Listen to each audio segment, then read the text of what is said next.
Okay. Go back and forth between here. I have the boat out there right now. Right now? Okay. Good.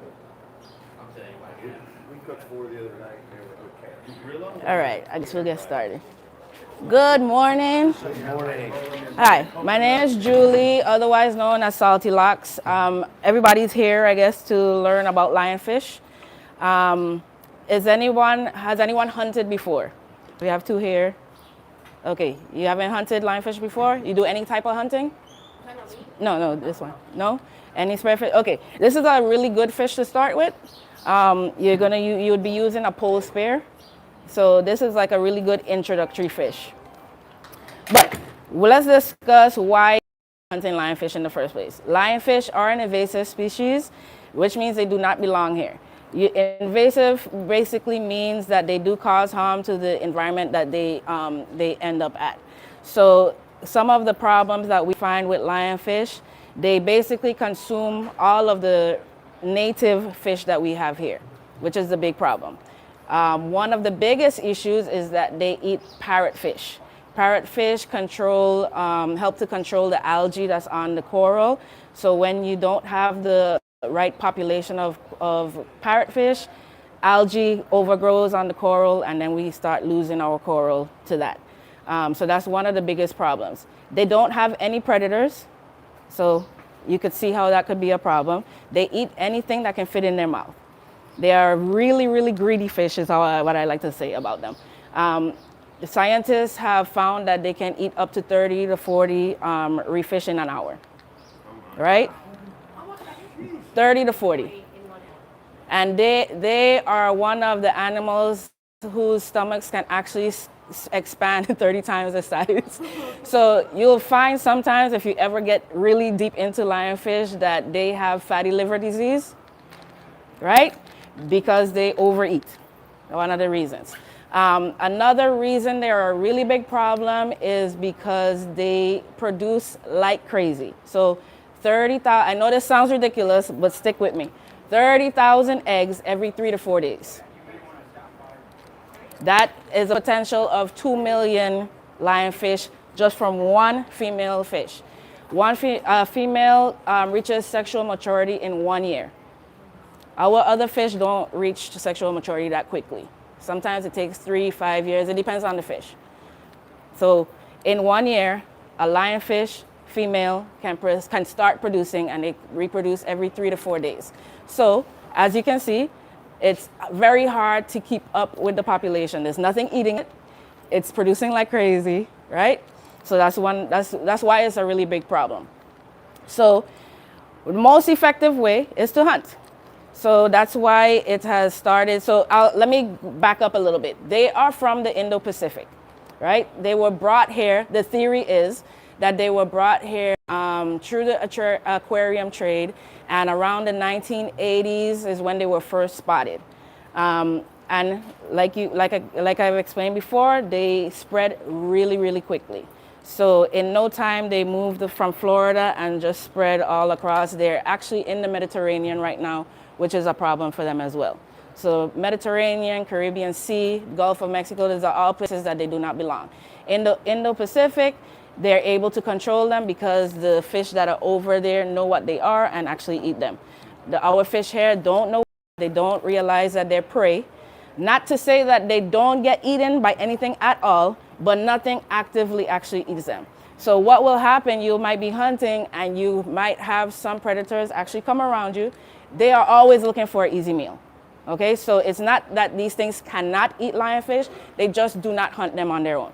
Okay, there was a point in time when we first started seeing that the lionfish was taking over, they tried to train sharks and eels and stuff like that to eat the lionfish. That did not work out very well. You supply food to a wild animal, what do you think happens? They start to see you as a food source. So what happens now, you could just be a regular diver. You don't hunt, you don't spear fish, you don't do any of those things, and you start seeing that sharks are coming closer to you. They're coming a little bit too close for comfort these days now, right? That's one of the reasons, is because they have gotten used to getting meals from divers. So we cut that out. It's not a good idea. We have to figure out another way. And this is the most effective and least consequence, right? So to hunt, we use a pole spear. The reason we use a pole spear is because if you were to use a spear gun, it has one shaft, right? So that one shaft would go into the fish. With a lionfish, their meat is very tender. They would end up spinning around on this shaft. Lionfish have 18 venomous spines. That is not something you want spinning around on you while you're in the water. So this has 3 prongs, right? This basically stabilizes the lionfish. So what would happen is you would spear the lionfish like this. It gets stuck on the spear. It doesn't really move. Well, I'll take that back. Sometimes they do. It does depend on where you hit them.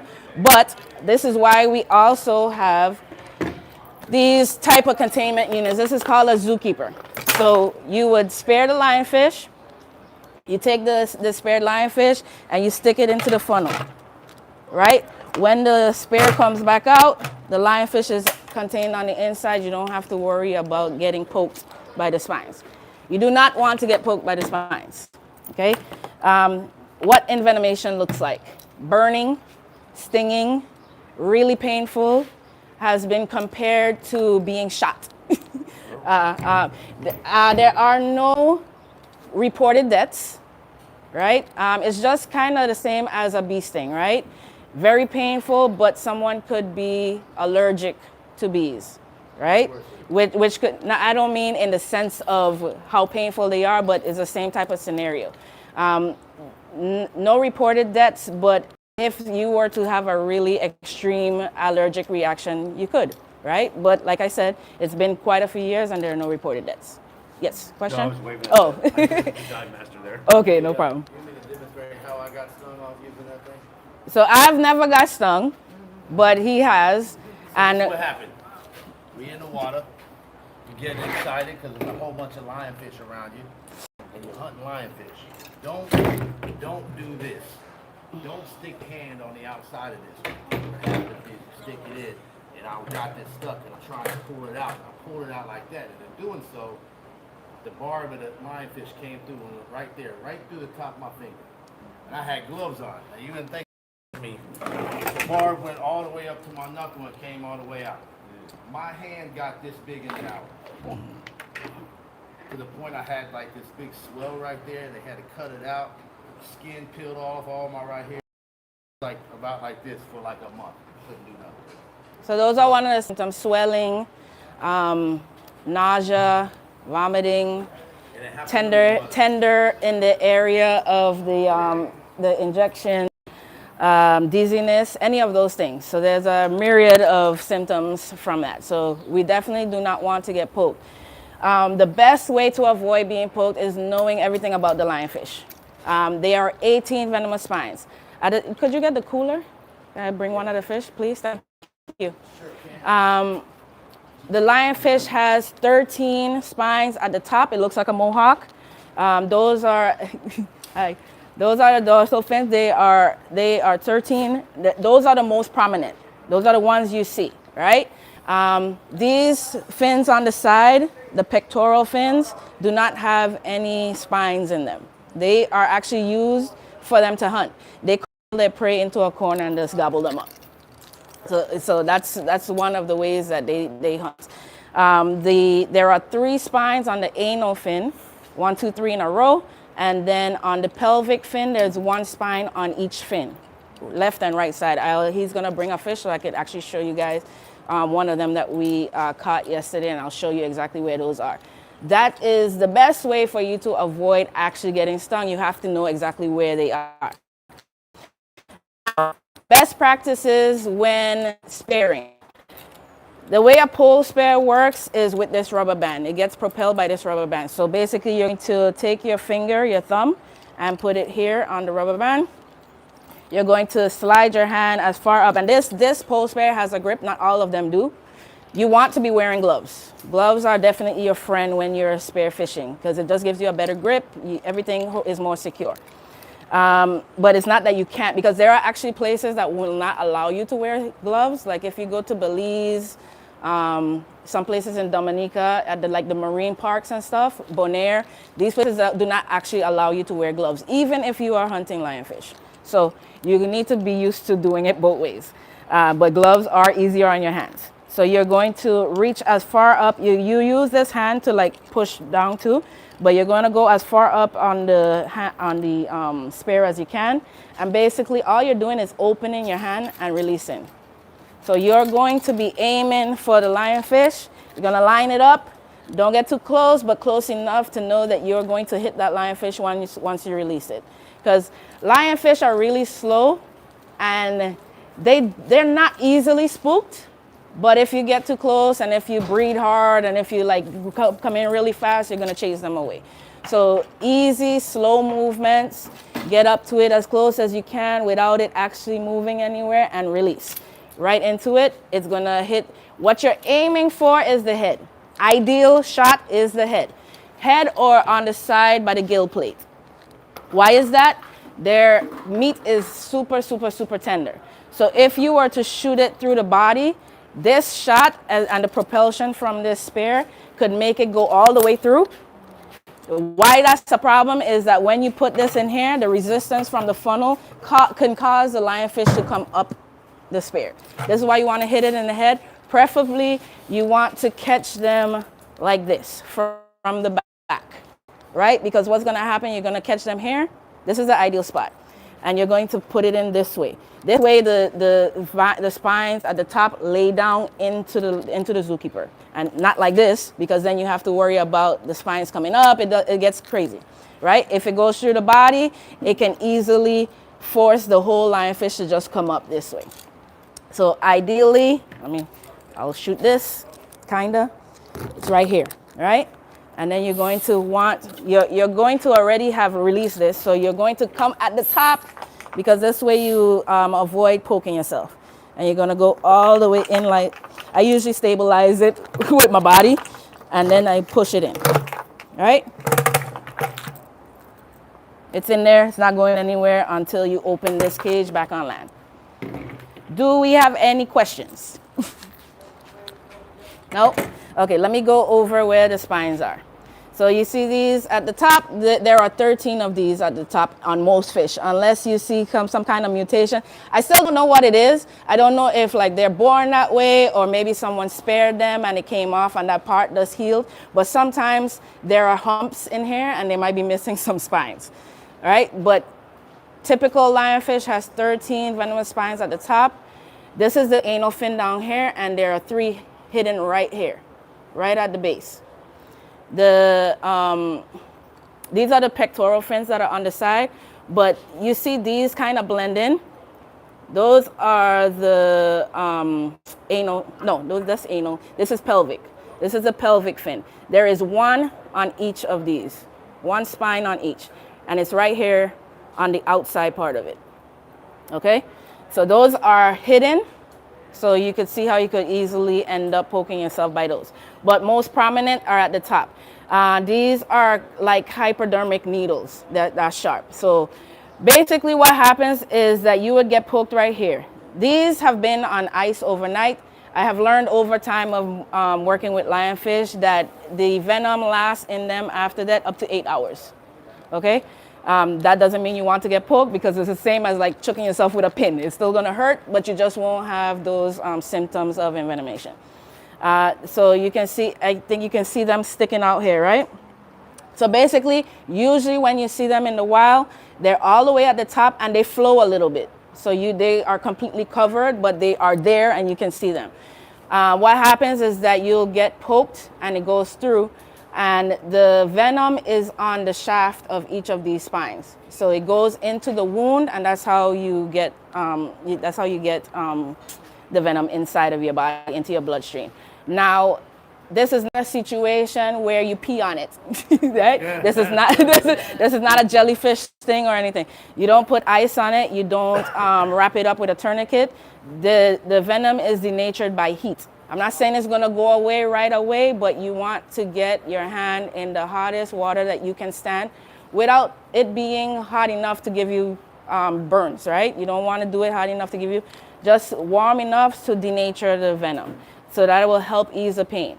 I mean, most of the time that's going to happen. You're probably going to be in the water, but obviously you do that as soon as you can. There are products out there. There's one called Sting Master that helps to relieve the pain of it. And you also have heat packs. So maybe you keep one on the boat in your bag, right? Just in case. Now, I've been doing lionfish hunting for about 10 years now. I've never actually been poked, not from an active lionfish. I mean, while I'm cleaning, it can happen sometimes. But by that point, there's no venom in it. And it's more of a, any fish kind of has spines in different places. So it's just one of those situations. But it's never like poked me where it's like, oh my gosh, all right? Now, I do have this other pole spear. This is called a lionator.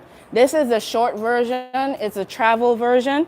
It could fit in a medium-sized luggage. So if you travel to do lionfish hunting like we kind of do, this is an ideal option. They have another, this is about 32 inches long with the shaft on because it's removable. The second version is called the Pro version, and it's 38.5. So it's a little longer. You get a little bit more distance from you. And distance is good with lionfish, especially here in St. Croix. Why that is because how our reef is set up. We have a lot of high, tall coral and rocks and all kinds of stuff. And sometimes you see fish, you could be on top of a coral here and the fish is all the way at the bottom. Sometimes you can't get to it because of how the rocks and stuff is situated. I call this the long arm of the law, right? This is I think it's 6 feet. Yeah, that's about right. About 6.5 feet long. So it's the same thing. I push it down and aim at the lionfish. I get as close to it as I can without spooking it, because from the time you start making it move, you're very likely to miss. Okay, so you want to get as close without and quietly without really spooking it, and you release same as this one. So basically, preference is up to you. I personally like these especially because of the tips and how they're made. They are really, really long. So you have more than enough room. Even if you don't hit it as hard and it doesn't go all the way through, you can still push. Some of them are really, really short and they probably stop right here, and it's a little harder to get control of lionfish. So I personally like these, especially because of this. It's light, it's fast. So there are different uses for these pole spears. This is actually for real fishing. Like I can go and catch snapper with this too. It's just a different tip. I can change out the tip. So that's why I have this. You see there's one right back here. He has one that doesn't have a grip on it. But they all work the same pretty much. You're just looking for something that has at least 3 prongs. Okay, some of them come barbed where there's little pieces of steel sticking out to get a better grip on the lionfish. I personally don't really like all of these things. This is not the absolute. This is just my preference, and you will learn your own preferences as time goes. The barbs tear up the meat, so you get it on there. They might hold them a little better on initial hit, but then you have trouble getting them in and out of this because they get caught up on the funnel. They tear up your funnel. They tear up the meat. I really like my meat to look good. I like to make nice fillets. Sometimes I keep the fish whole. So as little tearing as possible on the fish is what I prefer. So everybody will get their own preference. Unfortunately, I broke this yesterday. I left it like you shouldn't do, the way you shouldn't leave your tank up on top of a table, for instance. I didn't gauge the wind, it knocked it over, and it broke this.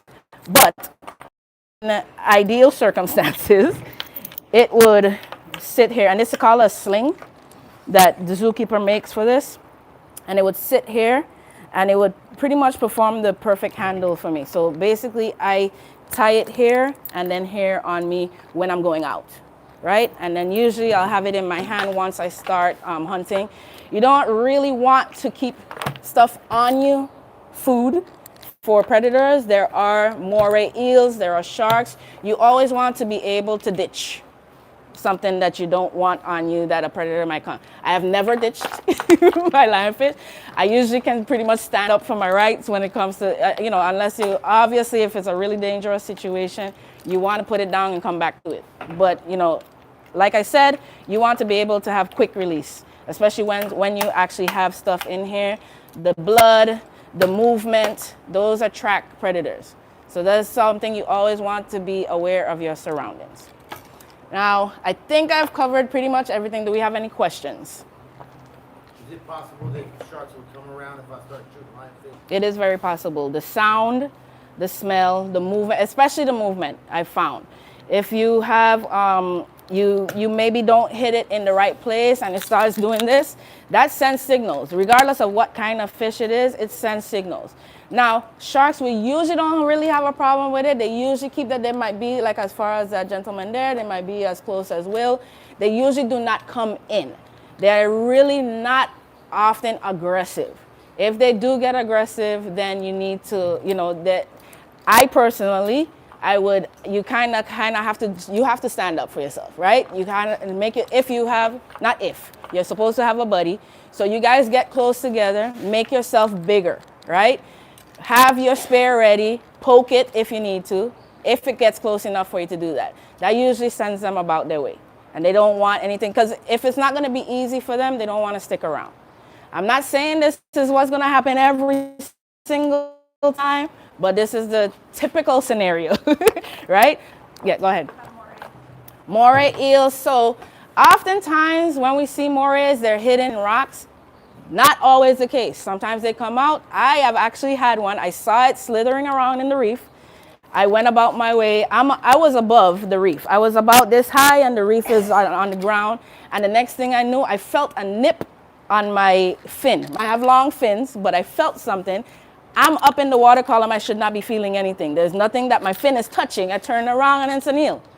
They do come up, right? Most times they are not bothering you. You want to get this lionfish inside this container as quickly as possible. Do not play around with it while you're hunting. You get it on here, you put it in there as quickly as possible. That's the quickest way to avoid stuff like eels and sharks. Go ahead, sorry. Haven't really had a problem with barracudas. They'll come around. Barracudas kind of are attracted to shiny objects. So I'm the wrong person to be saying this, but you should not wear jewelry, right? The sparkly things are what attracts barracudas more than anything. But I mean, if a barracuda is behind you and you turn around, it usually goes the other way. I haven't really had a situation where barracudas are aggressive. Yep. What's the most common that we're expected to see? Basically? Most common what? Predator that sees that.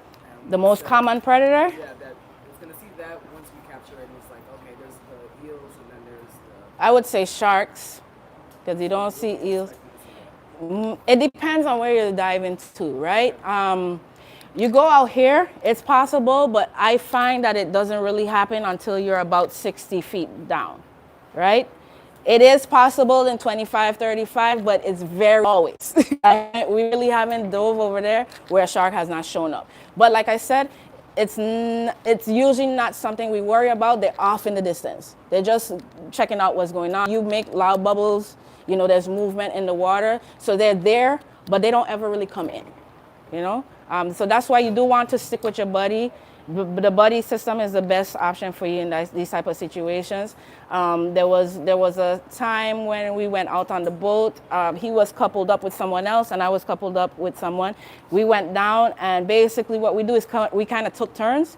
I let her catch a couple of fish that we were seeing there, and I'm the one pretty much guarding what she's doing. And then I go in and catch a couple of fish, and she's guarding what I'm doing and making sure that the sharks do not come in. She's already ready with her pole spear or whatever, and just to make sure that even if they do come in, she's able to poke them away. It's not like a jaw situation. They're like fighting. Yeah, but I don't want you to think that it's like, something that like to worry about. You just need to just be aware of your surroundings. You know what I mean? Don't have your head sticking in and there's like sharks. You know what I mean? Like just keep your eye out every now and then. You just keep looking back. That's what I do. I keep my head on a swivel. Right? You always want to be aware of what could be nearby. Yep. A lot of times there's lobster in the same hole. So if you have material to catch a lobster, you'll find lobster in the same hole you'll find a lionfish. Yeah, they share the same habitat. They like to be, so here, not here, but everywhere that I have dove, lionfish like structure. So those tall rock coral, look between them. Look on sometimes they're hovering at the top. Sometimes they're not. Sometimes they're in the holes. Sometimes they are under. So you have like a little overhang. You want to look under there because they like to actually sometimes hang upside down, right? So this is the overhang and you'll find a lionfish like this. You got to go down there. Now, biggest thing, key, is having a flashlight, especially out here. The reef creates shadows. There's a lot of times you are not going to be able to see a lionfish because it's in a hole. You turn this on, you can see whatever is in there, right? So not saying that it's required, but if you want to catch more lionfish, you need a flashlight. You cannot see in the pockets, in the deep holes, right? This is the only way you're going to get the amount that we normally get, right? If you are just looking for them at the surface, you're not going to get the amount that we normally get because they're not always hovering at the top. Sometimes they are. I still haven't found the rhyme or reason. I do realize people have told me mornings are better. I find that rainy days can be better. I don't know if it's the overcast of the rain or who knows with the moon, sun, stars. We don't really know quite yet, but it's a learning experience, The more you go out there, the more you can catch, the more you learn, the more you grow. Any more questions? Shoot, I'm here. Yep. Is there any way we can like catch a lionfish with a fishing rod? Yes, actually. Nobody actually targets them, but they do bring them up. It happens all the time. That is a question. Where did my cousin say he was? I think on the north side, he said he's actually pulled up quite a few back to back, which is surprising to me, but it happens, yeah. You have a question? I'm just curious what he was using. But I have no idea.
first. Whether that means us cutting the spines before you take it, because if we cut the spines, it's just like any regular fish, right? So you could do that. It's definitely up to you. Like CORE, there's a organization here called CORE, and they go on monthly dives, usually twice a month. They actually have one this morning. So they're gonna be out on the boat out there. They take about 10 divers and they do 2 tank dives.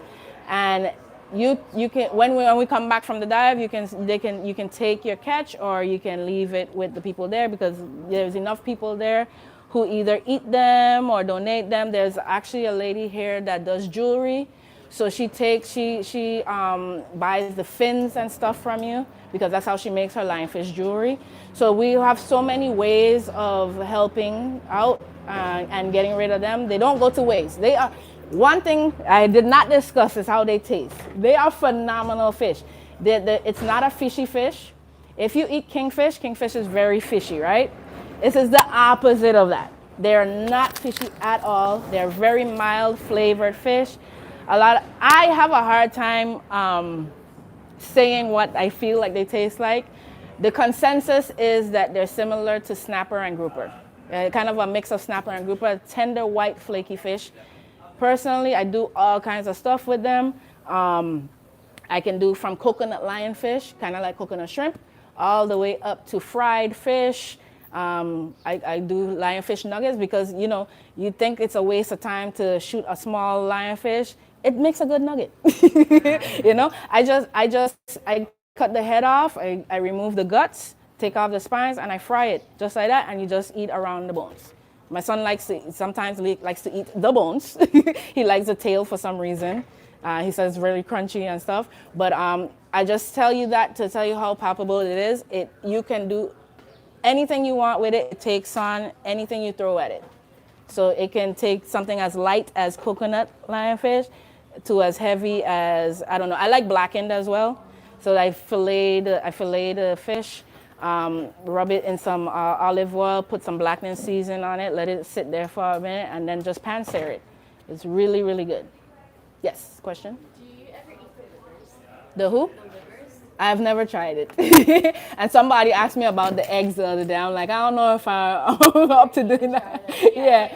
Are the eggs going to be toxic? No, they're not going to be toxic, but the eggs, from what I've learned, have a noxious chemical on them to deter fish from eating them. So I don't know how that translates to us. Would it even taste good? And I don't ever eat regular fish eggs either. I've heard they're phenomenal, but I've never tried them either. So I don't know the first thing to do with it. You know what I mean? So I don't know. Maybe it'll be something I do one of these days. Have you ever tried it sashimi? Yes.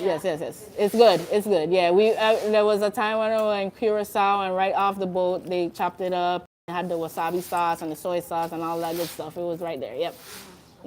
Yes. So like, when you cook up, explain. You guys can hit the fish when you cook it? Yeah, you can. Right away, you mean? Like if you could do it right away? No, like, yeah, right on. Yeah. Like raw. You asking about raw fish? Oh, okay. Just a second. Because that's kind of what she was asking. You can eat it raw, like kind of like sushi. Yeah, we've had ceviche Yeah. a couple times. Ceviche too. We're supposed to be doing ceviche today. Yeah. Yes. Can you find them in the artificial reefs? Yes, they actually love artificial reefs. They love artificial reefs. That's a very good question. In Florida, on the Panhandle, they are running rampant there. Like if you look up videos maybe on YouTube or so, to put that in perspective, they have a tournament called Emerald Coast Dive. It's the largest lionfish tournament in the world, right? They brought, the last time I was there, which was about 2 years ago, they brought in 25,000 fish for the tournament. Oh my God. Okay? Now, some of that number is pre-tournament numbers, but the number that they brought, let's say it was like 13,000 just for that day. You understand what I'm saying? Like, because it was like the Saturday and you bring your fish in on Sunday morning.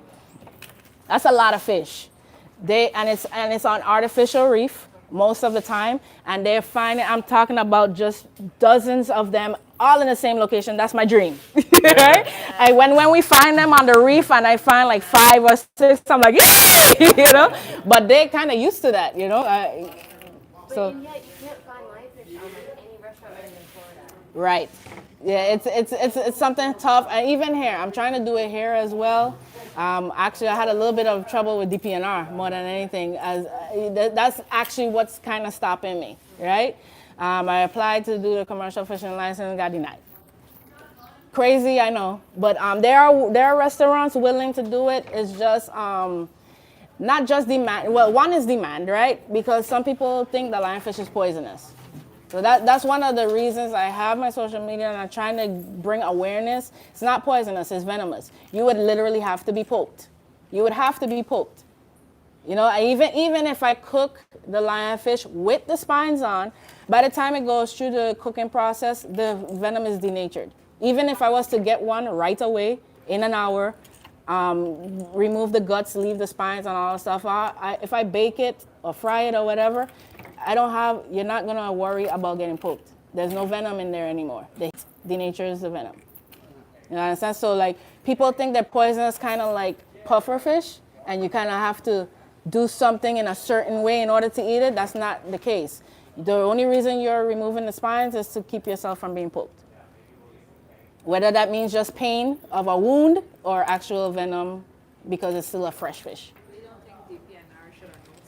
They do. That's the problem is they do know. Because I was actually talking to a marine biologist because I contested and I'm like, maybe they don't, right? Maybe they don't know. And I'm like, so you understand that this is an invasive fish. I'm actually trying to remove the fish. It helps our actual regular fish population, the native fish.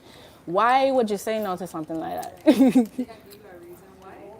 Yeah, they gave me several and all of them are bull crap. All of them are bull crap. Yep.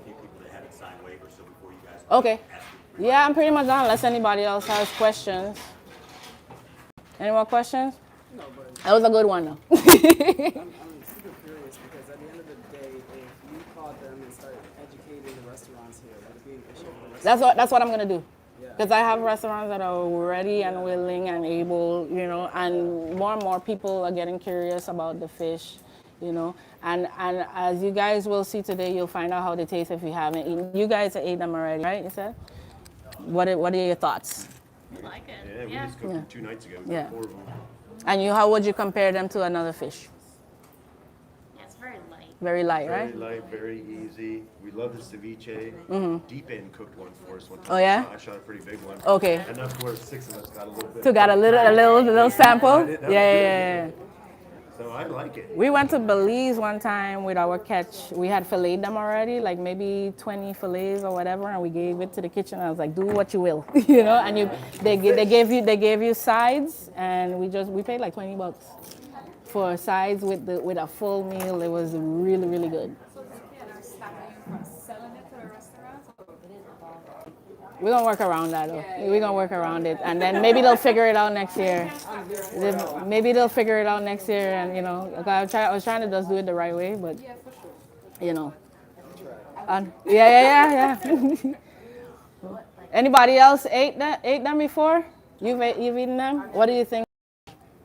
Oh, it's I think it was delicious. I like it grilled. Yep. Yeah, it was so good. I've had it in ceviche. And ceviche, yeah, a lot of people like it in ceviche. Curacao, there's a place called Lionfish Caribbean. Yes, we've been there. Yeah, and they actually take the spines and they Right. cook them at a certain temperature, and then they're devenated Yes, I was telling them about the spines. They use them as picks. in the taco. Yeah, because they kind of fry them and they just use them as picks for the little, yeah. I like it rolled in coconut. Yeah, we know. And you put tostones, and then you put a little Chick-fil-A on it. It's amazing. Chick-fil-A. Chick-fil-A sauce. Mother. Chick-fil-A sauce on it. I'm telling you. And the tostones is like little bread. It's like little sandwich. I know someone. Yeah, I think that'd be great for fish tacos. Oh yeah, they do make really good fish tacos too. You said you haven't had them yet, right? Okay. Put this back in here.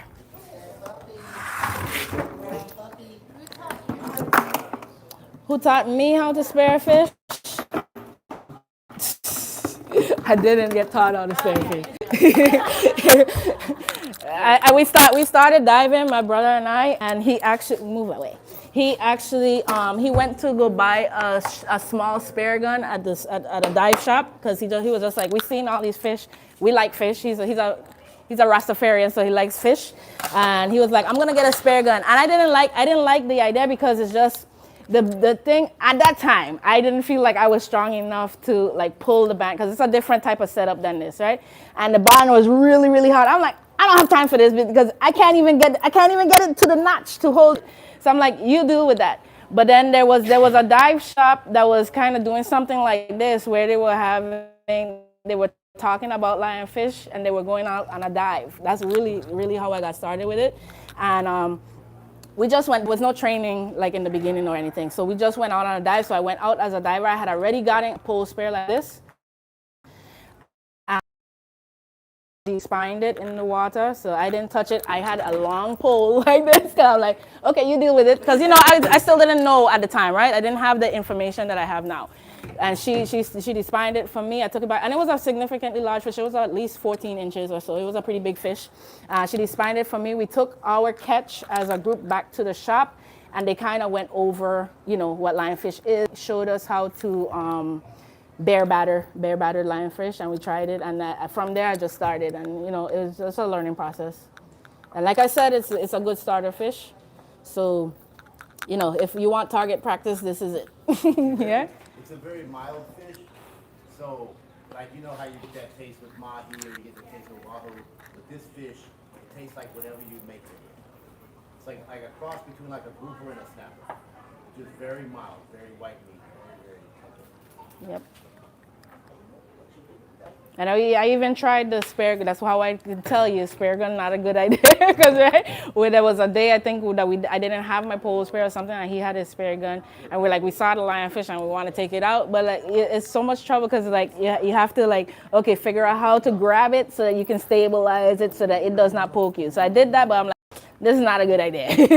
You do this enough times, you're gonna get poked, So I make sure always. So like this is one of my always have with me type of situations, because what I do is I get a retractable clip and I have the ring on my BCD, and it's here hanging. I don't mess with it until I need it, I actively do lionfish hunting now, so me personally too.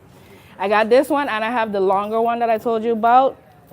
It's good to have that sometimes, because sometimes that one, and I'm sure you guys can attest to this, sometimes you don't get a good shot.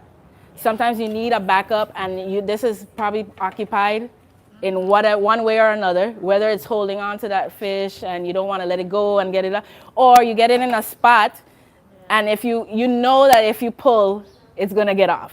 Yeah. So I grab that other one. The other one is clipped on the other side of you, like a Rambo situation, and you just hold, but you get to that as you go, right? Yeah. I held one of hers the other day with my lobster snare. Oh, you did? She had it half-assed, so she couldn't get Oh, but she had it on the, so okay, I got you. And lobster snared it the rest of the way? That's pretty cool. Yeah. Sometimes as women, we kind of struggle with upper body Yeah. compared to men. Yes. Can you talk a little bit more about your journey with finding the right equipment that works for you, and maybe how So for lionfish, it's always been a pole spare, right? Pole spares are so much easier. Like you can try this out. I want you guys to hold this. I meant to bring a cardboard so that you could shoot into it. Yeah, but so, huh? So yeah, you want to, and then grab as high up as you can go. Yeah, on the grip. And you're going to release, and I'm going to release all the way because you don't want your thing to go flying, but you're going to let it go so that it can have the full effect of the spare launching, basically. You see? Yeah.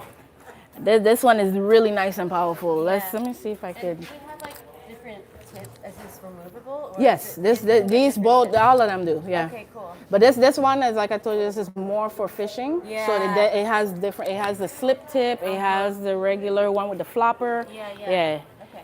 This is that's the These are called the paralyzer. The 3-prong tips are called the paralyzer. Most. When your spears get bent, you just bang them into. I try to bang them back. Some of them don't. I have one. My longer one is all jacked up, but I still use it.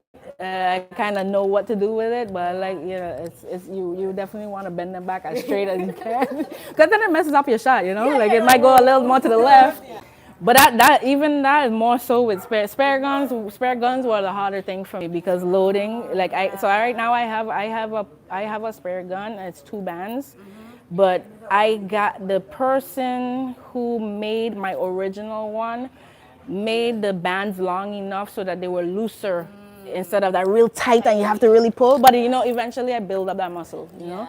But for the spare gun, I just have a shorter one versus a really, really long one. The really long ones, I mean, I'm not tall either. So so I have a certain size one that I can easily reach where I need to go and pull. And then you can do hip as well. Oh, you can do you could do chest and you can do hip. Okay. With the lionfish keepers, like you were saying, was it easier for you to go down this way between the legs? Yeah, I kind of leave it because you want something to give you some kind of pushback when you're pushing it in. So I usually I put the, where is it? So when this was on, I have a thing here on my BCD, and then it clips on the bottom part of my BCD too. So most of the times I just shift it like this, and because it's on clips, it doesn't go too far back anyway. So I just stick it in that way. Sometimes what I would do if you need that extra resistance, I would just grab the handle and push it in, because that way, you know, you're going up like this, and it's going this hand is going down. If we were to go out and do it, like how many people will have a spear fit, like a rod, how many people? That I would have to ask Jimmy. But I mean, I figure one or two of these actual zookeepers, and then you just come to the person who has a zookeeper and stick it in. Would be easiest right now, instead of having people who have never spared carry. Yeah, it's not the most responsible thing at all. Yeah. But when you class, like you ride all of this too. It's part of like the This is the first time I'm really doing the class per se. But yes, I could. I have enough of, like, maybe not to hold a really large class, but we're getting there, you know. There's definitely a lot of interest in hunting amongst women. Oh, You yes. know, and there's Okay. a bit of a barrier because unless, I mean, you're an exception. And you're on so right, because I go on the boat. There's no other women spear fishing. No. I'm the only one. Yeah, and also you're an exception because you kind of like you taught yourself, you figured it out. Yeah. Not everyone is game to do that. Right, You know what that's I mean? true, that's and true. for a lot of families, like unless you're going spearfishing with your family, Right, you that's never how get most past- people that's how learn, most yeah, people yeah, learn. yeah. They're not gonna just go out Pass like it along, right. Yeah. So it's like it's nice to see you here today, like sharing with us because I like hearing from another woman. 'Cause Yes. you have different experience. True. Yes, I that's true. appreciate you. I appreciate that. Yeah, you're absolutely right, though. Yeah. All right. Hey, do you know the bush gills people? Can't mount, Bush gills? Can't Mount Victory. There's a couple there, and they teach kids. And one of the things they do is they teach primitive skills, right? And they teach different ways of making your own spears. Your own what? Your own Spares? spears. Okay. Yeah, What kind of spares? Like these types? These? All kinds. Okay. All using like found materials. So you don't. Ah. I gotta connect you with That's them. cool. That's Yeah, cool. yeah. Nice. Okay. Yeah. Oh, do they?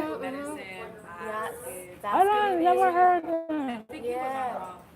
He was on a loan, and I asked Matt. I was like, Matt, how did you get on the loan? He's like, I don't know. They called me. Okay. And he was there for he was on it for like 22 days. And then he lost like 20 pounds, 25 pounds. Oh, wow. Okay. But yeah, they had all kinds of weird rules against, you couldn't fish for salmon. Okay. So he was like, well, what the hell? What am I fishing for? Yeah. I can't, yeah. They're doing wild hogs and stuff, I guess, too, or? I don't know. Look, it's TV. Yeah. Yeah, but this was in like the Pacific Northwest. Okay. I don't know what's up there. Yeah.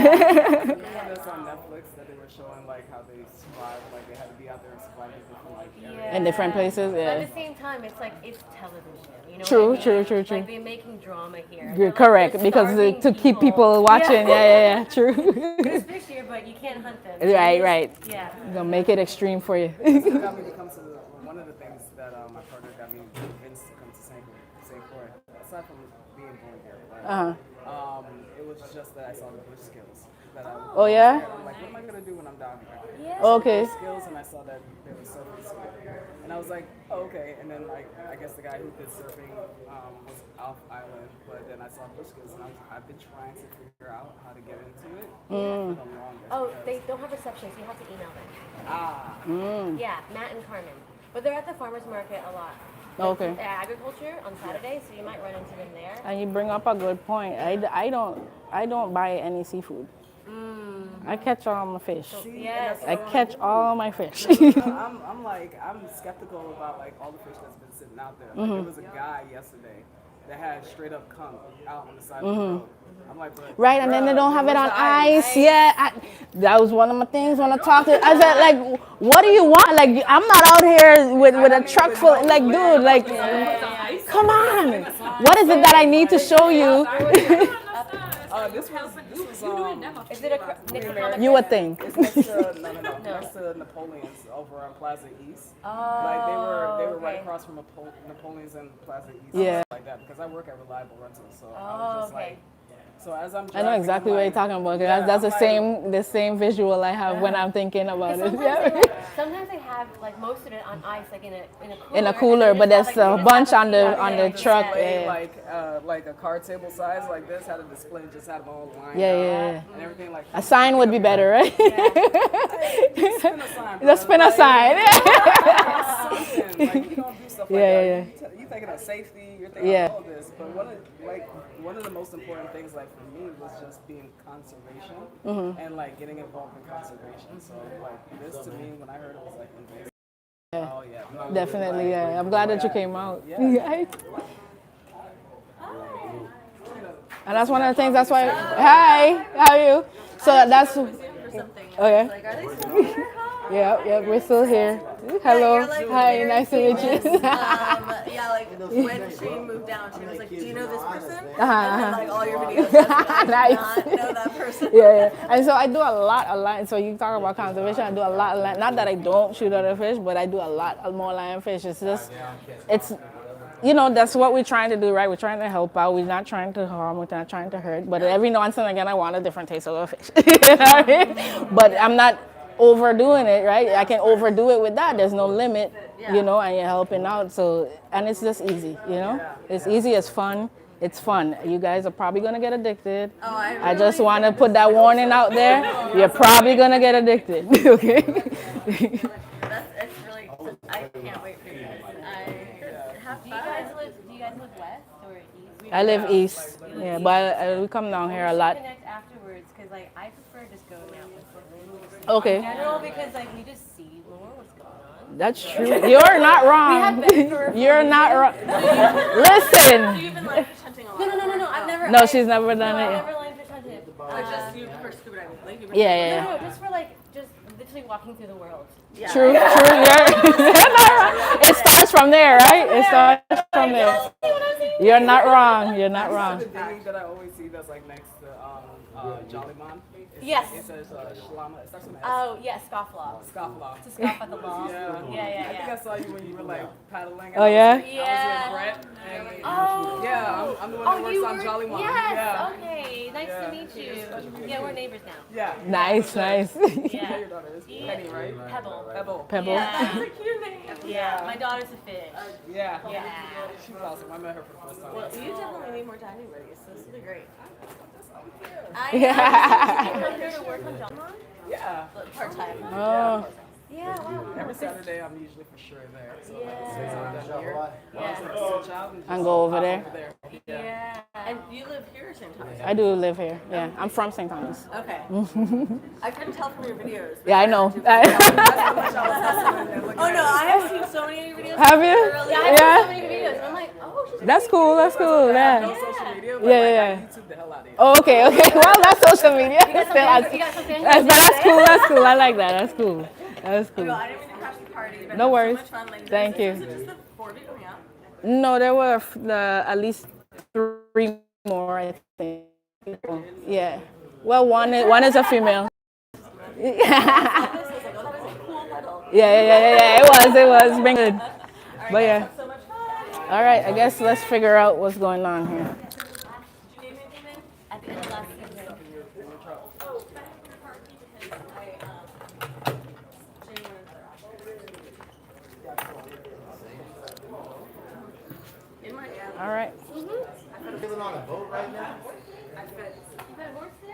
Everything?